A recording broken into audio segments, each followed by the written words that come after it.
Welcome back to the Hiding for Horrors podcast, where we discuss all things horror, from movies to franchises to TV series and to expanded media. I'm Mark. I'm Tawan. And today we're reviewing The Evil Dead 2, also known as Evil Dead: Dead by Dawn, released in 1987, directed by Sam Raimi and written by Sam Raimi and Scott Spiegel. Tawan, can you give the people the plot summary? Evil Dead 2 follows Ash Williams as a secluded cabin getaway with his girlfriend Linda descends into chaos after he plays a record incantation from the Necronomicon Ex Mortis, the Book of the Dead, awakening a relentless demonic force. When Linda becomes possessed and the evil infects the cabin itself, Ash is driven to the edge, losing his hand, his grip on reality, and any hope of escape. But before we get into our movie this week, we are going to go over some Haddonfield headlines. First, we got a teaser trailer for Lee Cronin's The Mummy. So, Lee Cronin, if you all aren't aware, he actually directed the most recent Evil Dead movie, Evil Dead Rise, which released in 2023. So you guys will be getting that review from us in a couple of weeks. But his next film is this take on The Mummy. It's not in relation to like the Brendan Fraser Mummy movies or anything like that, which we all know that's getting its own kind of reboot sequel thing going on soon. And it's also not related to that Tom Cruise one that came out a couple years ago as well. This is a Mummy remake, I think it's more near the original, but it's a different take on it. And this will be released under Warner Bros. The actual short synopsis of the movie follows as in the film, a journalist's young daughter disappears into the desert without a trace. 8 years later, the broken family is shocked when she returns to them, as what should be a joyful reunion turns into a living nightmare. So the trailer did come out. It's just a little short teaser, but I'm pretty interested.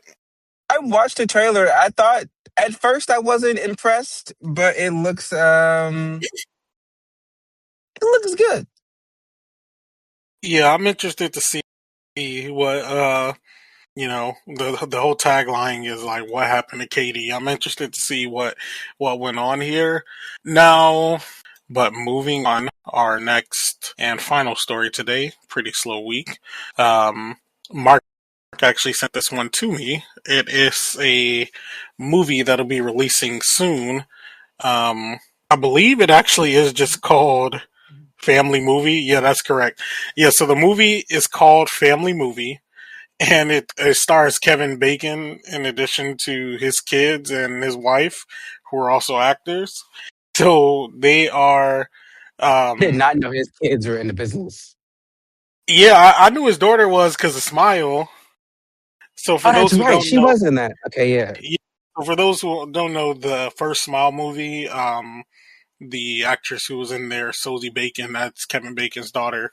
But the official synopsis of this movie follows as a filmmaking family's low-budget horror movie turns into real-life slasher when a dead body shows up on set. As the Smiths fight to keep the production on track. After all, the show must go on. So it's definitely horror comedy as we can get from the synopsis there, and they state that as fact as well. This sounds like something I'm not sure. It doesn't have an actual official release date. It's going to be premiering at South by Southwest in March, which is kind of like a multimedia festival of all sorts of things, music, technology, all that stuff. So it's going to be premiering there. So, and usually with these movies that premiere like the film fest and stuff like that, us regular folk probably won't be hearing about this until later this year if it gets picked up and distributed, or shit, sometimes a year from now, depending on how it gets picked up. So I hope that, it does good and it gets picked up by a good distribution team pretty early. And we can, the rest of us can see it, but the concept itself sounds pretty fun. Those kind of meta movies where they're like filming a movie while, filming a movie inside of a movie are always pretty fun. depending on how they're done. So, bringing it into a slasher horror comedy type of realm, I can definitely see that working out. Um, you think you'd go see this one, Mark, at the theater? Yeah, I'm excited because when Yeah. I saw the article, I was like, okay, Kevin Bacon and Kevin Bacon and Kira Cedric are gonna be in a movie together and with their kids. I was like, oh, and it's a horror, kind of a horror movie. Sign me up. I'm there. I will be there. I'm excited. Hopefully, it's good. Yeah, I hope it. Yeah, I hope it ends up being good. We'll probably get some reviews as it comes out near March. All the critics and stuff. They'll be who are there. They'll definitely let us know. Um, which I'm biased anyway because I'm a Kevin Bacon fan. Because Kevin Bacon is one of those actors who just like disappears for a long time. You don't see him and shit, and then he mm, just pops up in the most random roles. Because like, how is the same man who played the bad guy in X-Men First Class? How is that the same guy who played the gay hairdresser in a Queen Latifah movie? Like what? How is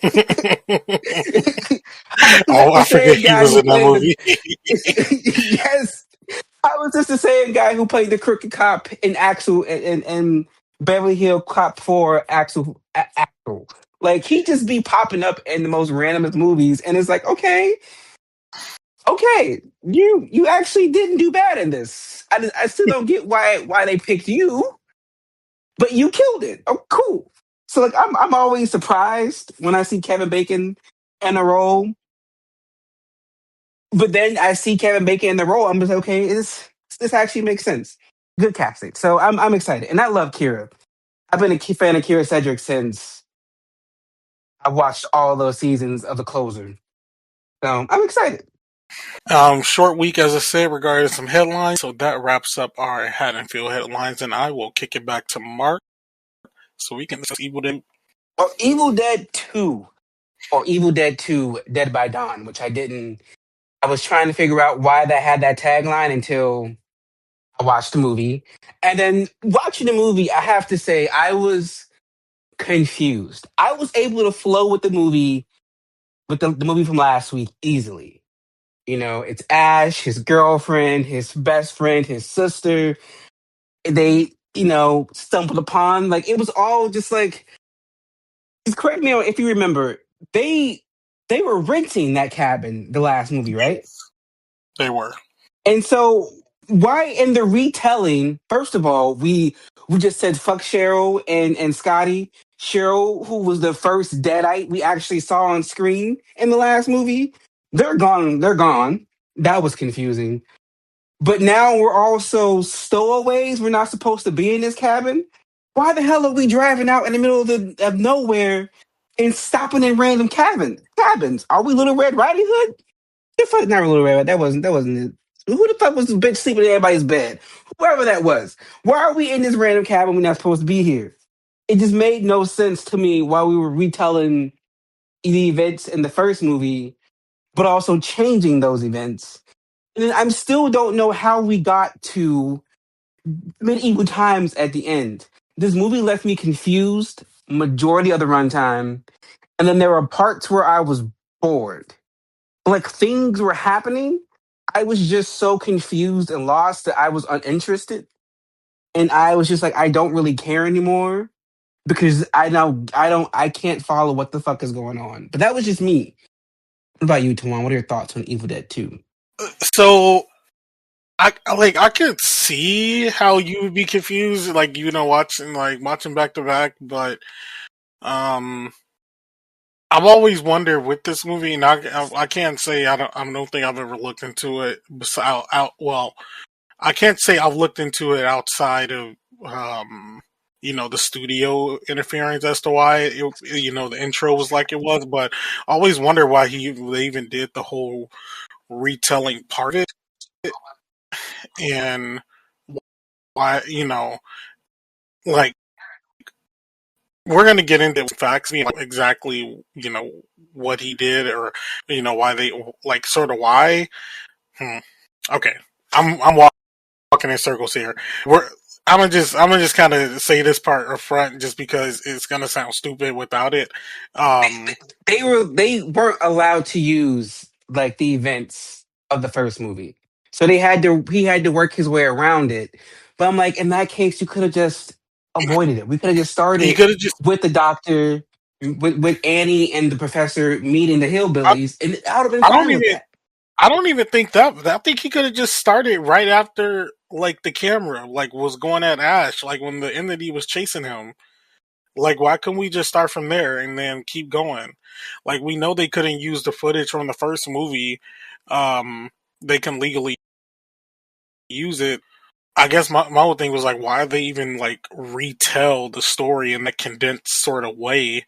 Like, maybe I'm assuming they probably were going to do like what happened previously, but also this just comes off as very weird.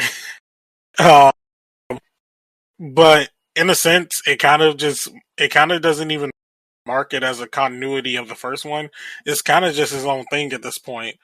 That's how I think about it, to be honest. Like, while it is Evil Dead 2, um, I don't really even think of it as like a sequel to the first one, in a sense, because this kind of redoes its whole thing in a different way to get us to the same point still. And in that sense, when I think of it, it works for me. I don't have any problem thinking of it that way, because I'm so heavily connected to that first one that I can't, not see past it and keep on going. So that whole part of it is fine for me. But I do get how that can be a bit confusing. You watch the first one, then you watch this one, and they basically like retread what you just watched, but in a different, and they change up a little pieces of the story, and but we still get to the same point though. So I don't see that much of an issue with it personally. Everything else though throughout the movie, I really I liked it more when it was just Ash doing shit on his own. Like, Bruce Campbell was so enjoyable to watch throughout this movie. Like, his timing, his like comedic timing with either just like saying jokes, or the physical comedy that he was doing throughout was just great. Like, the entire movie. Um, I think he did really good throughout the whole thing. But once the rest of the which I understand we needed the this other party to arrive, because I don't see where we would have gotten without them, to BH. So it makes sense that we have them, pop up here and get everything going for the rest of the plot, because we need some deadites, we need some body counts, so makes sense in that regard. I just didn't find them, you know, all that. I don't want to say necessary, because they weren't necessary, but they just weren't impactful characters, I guess you could say. Which kind of goes back to the first movie as well. Some of the friend group weren't really that important to me as well, but for what we needed to get done to push the plot forward, everything worked out the way it should have in this one. And I'm kind of glad once we got to the end of it, everybody was out of the way except Ash, so we can just move on to the next movie and pick up with Ash's story, instead of you know having these people following him into this new realm where he's basically in medieval times now. Yeah, I just feel like it would have been best in a more cohesive story and less confusing if we didn't retell the events of the first movie. Like you said, they could have just picked up where the camera like zoomed into his face, because like after that we didn't even really did we ever see Linda again after that? Like I can't even remember. Like we saw her dancing around a few times, but then like I feel like once the camera zoomed in and all that stuff, like once Annie and the new people got there, we didn't see Linda again, did we? No, we well, that's because he did the he chainsawed her head. I mean, yeah, we could have.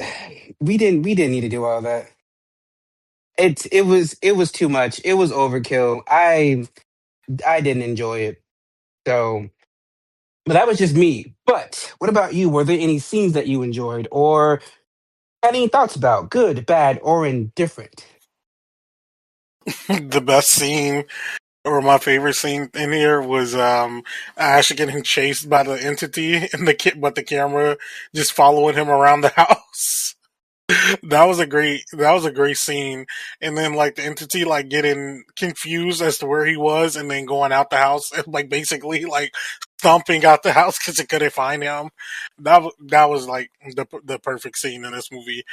Um, Also, props to both Bruce Campbell and the cameraman because those like just running through them tight corridors, probably with the camera behind them, and like not like hitting your head on shit or like fucking up. I don't know how many takes they took, but getting it to where they didn't fuck that up, that was pretty good there. Um,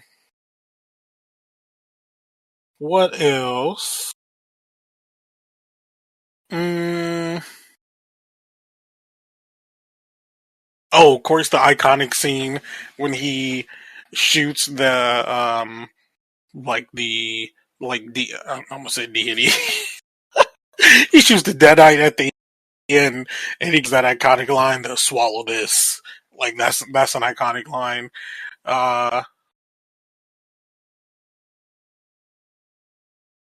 One scene that I didn't like was how Ed just became a deadite out of nowhere. Like when you watch the movie, he didn't get Okay, infected or okay. anything.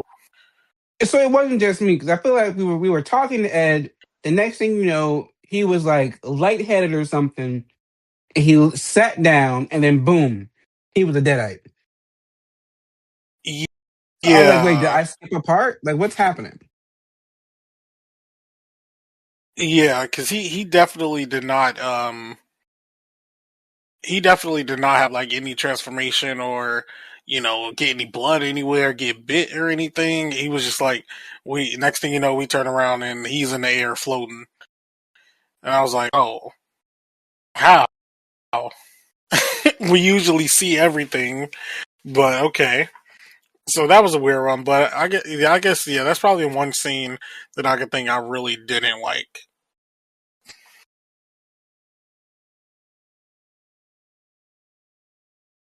A scene for me that I liked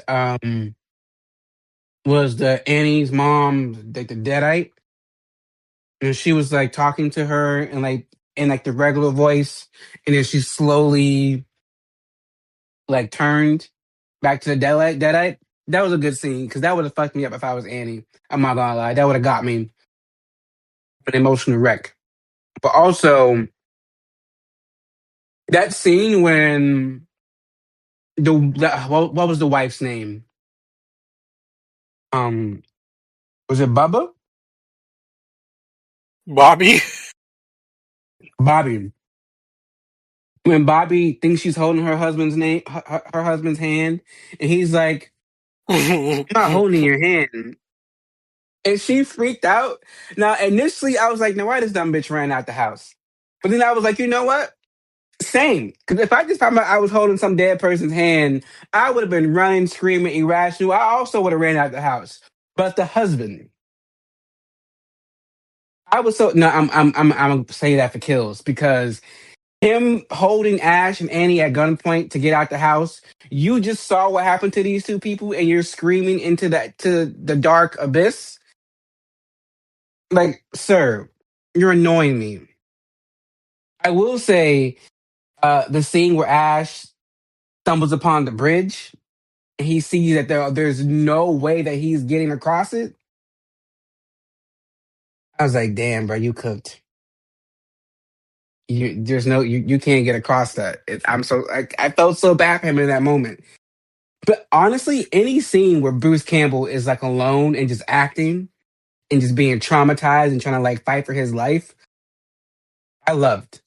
Like then I was starting to see like I'm like okay, because when we watched that Black Friday horror movie, I was like why does everyone love him? Why is he the Bruce Campbell? But this kind of told me why, and I was like okay, I'm liking this acting. Like he's doing everything he can. In that kitchen scene when he was getting ready to cut off his hand Yeah. because the hand was trying to kill him, I was like oh my god. Um, and then the scene No, that I don't that was like good.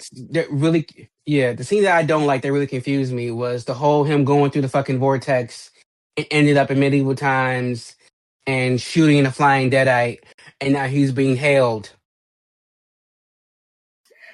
and like why is it the car went through the vortex but not Annie.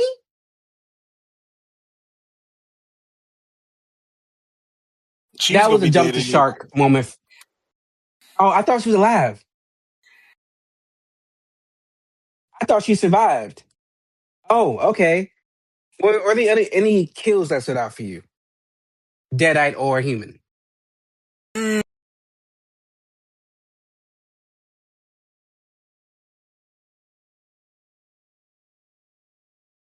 I want probably the big like deadite that he or demon that he took out towards the end that before he got pulled into the portal. That that was a good one. I would say I felt the kills in this one weren't as impactful because they were trying to like tame it a bit so that they wouldn't get the um they wouldn't get cuts and all that stuff and have to deal with any fines. So like it felt a little more tamer. So like the kills weren't as effective since we got a lot of um we got a couple of like silhouette type kills this time around with just a lot of blood off screen, which is fine. Um, but it lessens the lessens the impact a bit, especially coming off the first one, which is definitely where I feel the two not remakes, but I guess modern versions of the movies don't um, don't skimp on. Guess you could say.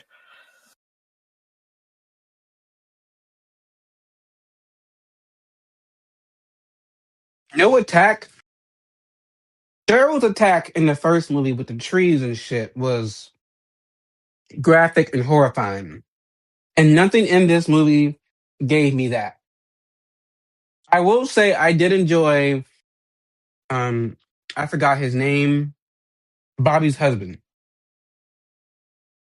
I enjoyed his death because it was deserved. I'm glad Mama Deadite got him because that whole "I'm bringing you out to the woods" thing really pissed me off, and I was glad he got killed. But with that, let's move on over to the characters, starting with Professor Ed. Um, he was a professor of what? Did they ever say? Wait, say it again. Ed. What was his job again? Did they ever say what his Yeah, job was? I forgot. you said Ed, right? Yeah. Yeah, it was Professor. He's Professor. Of what? That is a good question. Because why is this professor looking for the Book of the Dead? Like I'm why looking right here.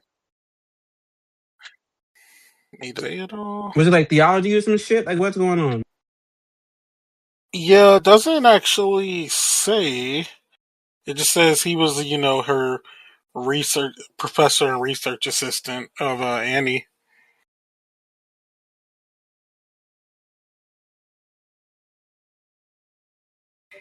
Because I got why she was interested because it's her father. But I didn't get why he was interested. Just like I didn't get how he became a deadite. Like what happened to him? I don't know what happened to him. It all happened so fast. At least with Linda in the first movie and with Cheryl, like their transformations made sense. We saw them get attacked. But Ed just happened. I don't get it.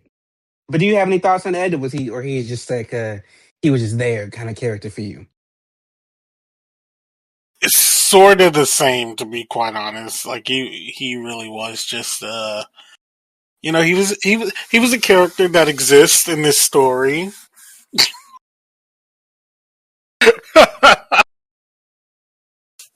Yeah. Well, do you have any opinions on our married couple? Oh, our it's Jake and Bobby. These two, they were odd couple. Nah, I definitely was not expecting those two to be together at all.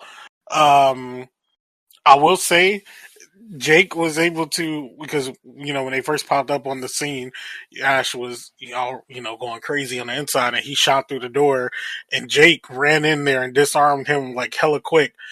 Um, Good move on his part, because at first, I thought I thought when I first watched this like years back, I thought when I shot through the door, he was gonna shoot. I thought he like was gonna kill him, like as a bit or something like that. But once he bashed through the door and disarmed him like hella quickly, I was like, okay, Jake actually, he actually can do something. But the rest of the movie did absolutely nothing. But um add to the chaos of the situation.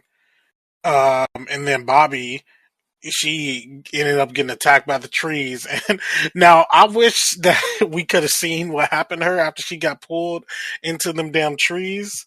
I kind of wish we could have seen that.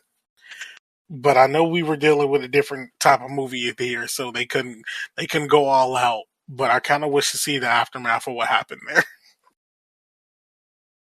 For me, they were just typical. They were just typical like '80s slasher, late '80s horror, like meat bags. You have the crazy hillbilly one what they need to kill, and then you have like the stuck up pretty one who is a little rough around the edges, who they always kill. So that's what it gave for me. It was like, oh, okay, this is a late '80s horror movie. We need victims. They fit the mold. Nothing special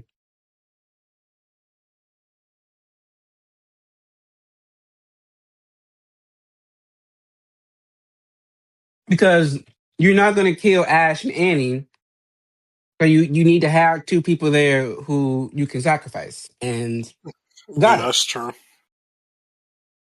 So, but speaking of Annie, what are your thoughts on her?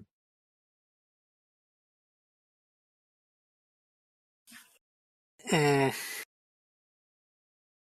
you can skip me. I don't even need you to talk about her because I ain't got nothing.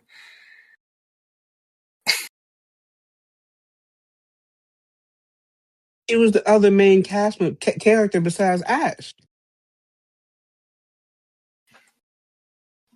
We just go skip. We just go take out Annie. huh? We just go take out her name. No, she was the other main character. How you go? You got nothing to say? You got something to say? I do.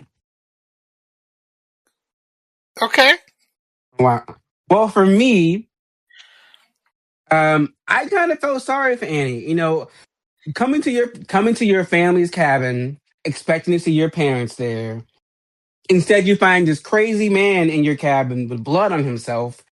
The cabin is trashed, and you're freaked out just to hear your a recording of your mom of your dad saying, "Yeah, I fucked up, and now my wife is possessed, and she's trying to kill me. I put her in the cellar, and now here's your mom in the cellar possessed."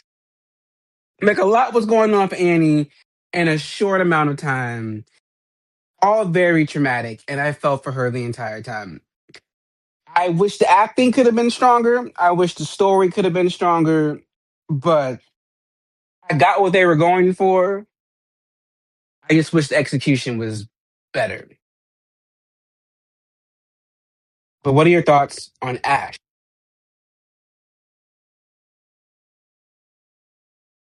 Ash is the GOAT. That's all I can say. Ash is definitely the GOAT. Um, he could if he it, hmm. Annie definitely needed to be there so that she can help with the whole incantation part of it all. But getting everything else though, Ash was definitely the GOAT throughout this story. He needed the boost when it came, but everything else he was handling. He was putting in work. Like whether it was Linda's head, his own hand. Like he wasn't taking no that's for sure. He knew it needed to be done. Once it was like go time towards the end of the movie, he put that damn chainsaw on that stump, got his boomstick, and he was ready to rock and roll. And yes, he might have had he got psychosis throughout the whole experience and was laughing along with the deer head on the wall and the lamp and having a dance battle with the little lamp and I don't know what he was doing. But Ash was getting shit done the way it needed to be. And Bruce Campbell was great in this role. Like the physicality that he had, like doing a lot of the comedic bits, as I mentioned earlier, he was really great there. Um, he definitely deserved the recognition for all that stuff. Like he did all his own, he did not well. He basically did do all his stunts like throughout this movie. Like a lot of stuff that we see in camera is like him doing it, and he did great for all intents and purposes. Uh, if Yeah, it didn't, yeah, I feel. go ahead. I was gonna say, yeah, if it just when it just comes down to the physical of it, like Ash, he can get that shit done, but yeah, he just needed a little assistance with the other part. Yeah, I loved this movie. For me, if we were able to mention, the loss of his best friend and the loss of his sister, along with the loss of his girlfriend, like his emotional downturn would have been so much good, like so much better for me because towards the end, like he justifiably was completely fucked up. And like after all he had just been through, I was like, okay, this makes sense. Like he just lost so much. So of course he's like mentally not there. And also like despite the fact of him not being there and surviving these traumatic events, all of which is happening in a short amount of time, by the way, he's still able to be like, okay, I gotta like protect these other people even though I don't know them. I enjoyed it. Better than me. It would have been every man for themselves, if I'm being honest. Like, y'all me fucked up. Like, I'm so sorry. How did y'all get here? I'm gonna bunker down and then we can use that route tomorrow to escape because I am gone. That would have been that would have been me. Um but yeah, I it's this movie was at its best when it was just Ash. And honestly, before because usually I watch like the old trailers of the movies and stuff. And even with watching the old trailers, it still gave the illusion that Ash was going to be alone. And I always think is this movie is at its best when it's just Ash. Like if this was if the movie was just Ash, still stuck in a cabin, still trying to fight off deadites, still trying to do all of this, it would have been perfect. Yeah, if this movie would have just been Ash and like him still being him dealing with his trauma from the events of the first movie and him still trying to fight to survive, it would have been a better movie. Because this movie's at its best when it was just about Ash, when it was just him in the cabin with all the hokey, crazy shit happening around him. What about you? Have anything else to say about Ash or any other character? No, yeah, I can agree with that.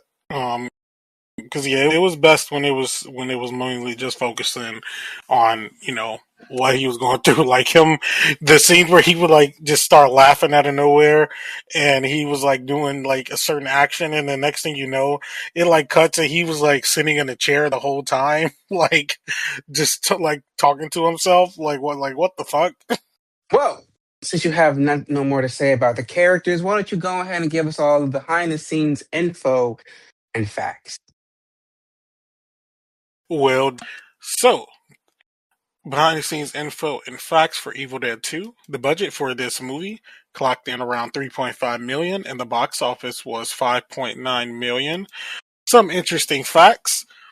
Like the original film, Evil Dead 2 has censorship difficulties due to its high level of violence. Because DEG was a member of the Motion Picture Association of America, otherwise known as the MPAA, Raimi was contractually obligated to shoot the film with the intention of it earning an R rating. Upon reviewing the complex film, DEG's executives felt that Evil Dead 2 would almost certainly receive an X rating, which will limit its commercial prospects. Sam Raimi couldn't legally use footage from The Evil Dead, so the opening of Evil Dead 2 retells the story in a condensed, slightly altered way, turning it into a loose remake sequel hybrid. The infamous scene where the room starts laughing at Ash took over a full day to shoot, where Bruce forced to laugh maniacally for hours, pushing him to genuine exhaustion. I'm sure. The wild camera moves, slapstick horror, extreme close-ups, and Looney Tunes style violence became Raimi trademarks thanks to Evil Dead 2. And if Evil Dead 2 had flopped, Raimi would likely have been done in Hollywood. Instead, it directly led to Darkman and eventually Spider-Man. Lastly, the Elvis Dead, an English comic stage show, retells Evil Dead 2 in the style of Elvis Presley. Some critics' reactions: the film currently sits at an 88% on Rotten Tomatoes. The New York Times called it genuine, if bizarre, proof of Sam Raimi's talent and developing skill.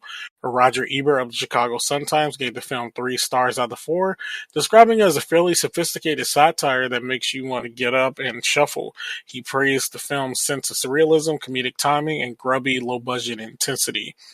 Pop Matters wrote equal parts a remake and sequel. The second film brought back Bruce Campbell as Ash and was every bit as gory and horrific as the first film, with even more tree happy fun time and dismemberment and blood splatters than ever. On the other hand, Evil Dead 2 was also an absolutely hilarious and uproariously intentional comedy. Entertainment Weekly has ranked the film number 19 on their list of the top 50 cult films. But enough of them. What about us? Mark, do you cash or pass Evil Dead 2? I'm kind of on the fence. Like, it's not a bad movie at all. It's just,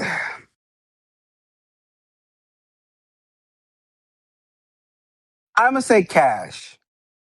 Like, cause at the end of the day, this is still a good movie. Like, it isn't bad. It isn't terrible. Um, yeah, I'm gonna just simply say it is a cash. It's a cash only because I'm cashing it simply because you can't get to Army of Darkness without watching this movie, which is insane. Especially when we get to Army of Darkness, I'm gonna be ranting about some shit. But like, it's a cash. What about you? I'm also going to have to cash this one because kind of like what you're saying with getting to Army of Darkness, but also like this movie sets the tone of what's in Army of Darkness and gives us those kind of Sam Raimi esque like tones that we expect like for the rest of his career. Kind of like what that reviewer said as well.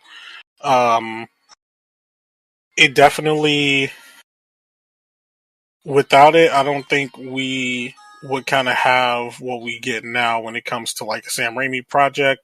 In addition to um, what Evil Dead is perceived as, because like while the first one, was just straight horror, this one like switches that vibe up, and the Army of Darkness takes it to. I would probably say Army of Darkness like is the limit of that kind of. Excuse me. Sorry. Army of Darkness is kind of like the limit of that comedy spectrum when like with the horror in regards to this series, and because we have that there, once you get into like the newest movie as well, like Evil Dead Rise, it kind of introduces a little bit more of that comedic element back into the like in the modern movies as well. So I feel as though that alone paired with Bruce Campbell's performance of Ash in this movie definitely gives it a cash. I feel like I would probably watch this one over the first one, if I'm being quite honest, just because of like how entertaining I felt with Bruce Campbell throughout this one. Because like while he was good in the first one, he felt like he stepped it up another level in this one. Yeah, like this is a good movie. It's just there's some confusing and weird choices that like I can kind of understand, like given that they were legally constrained from referencing or even mentioning parts of the first movie. I mean, they couldn't even mention. They had to completely remove the fact that he had a sister. So I don't. But can I I ask though? Does that really matter? Because they was gonna die anyway. Yeah, I just feel like them having the need to. I don't know. I just feel like if you couldn't give me all of it, then you shouldn't have given me any of it. We could have just completely ignored. We could have I don't know. It just. I'm more upset because I know what happens in the next movie. But we'll just leave that there, and we'll talk about that next week when we review The Army of Darkness. Until then, good night. If you like this episode, please be sure to check out some from the Haddonfield Horror Cemetery, where we've covered big franchises such as Friday the 13th, Halloween, and Saw, or one-off reviews like The Blackening or Hereditary. You can follow Haddonfield Horrors on Instagram and TikTok, where the hosts post updates and mini reviews. Full episodes are available on several podcasting platforms, including Spotify, as well as YouTube. If you're listening to us on YouTube, please be sure to like and subscribe. The Haddonfield Horrors podcast is produced by Mark Smart, Tawan Griffin, and Elian Cordova, themed by Lethal Injection, and edited by Mark Smart. The Haddonfield Horror Podcast is a letter to media production. Should we do an intro?